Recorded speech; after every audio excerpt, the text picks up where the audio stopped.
Hi friends, welcome to cine family two. Big boss season 8 winner Nikhil social మీడియాలో చాలా యాక్టివ్గా ఉంటూ తన పర్సనల్ అండ్ ఫ్యామిలీ లేటెస్ట్ అప్డేట్స్ని ఎప్పటికప్పుడు షేర్ చేస్తూ ఉంటారు.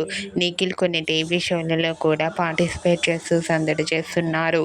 నిఖిల్ అప్డేట్స్ బయటకు రాగానే మంచి మంచి కామెంట్స్ పెడుతుంటారు. అయితే రీసెంట్గా TV serial actor Nikhil new Maruti Suzuki car latest ఫొటోస్ను షేర్ చేశారు. ఆ ఫొటోస్లో నిఖిల్ చాలా చాలా హ్యాపీగా కనిపించారు.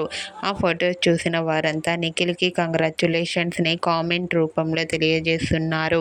మీరు కూడా Nikhil new Maruti Suzuki car latest photos మీకు నచ్చినట్లయితే మీ అభిప్రాయాన్ని మీ కామెంట్ రూపంలో తెలియజేస్తూ లైక్ చేయండి, షేర్ చేయండి. మరిన్ని ఇంట్రెస్టింగ్ అండ్ లేటెస్ట్ అప్డేట్స్ కోసం మా సినీ ఫ్యామిలీ 2 ఛానల్ని సబ్స్క్రైబ్ చేసుకోండి.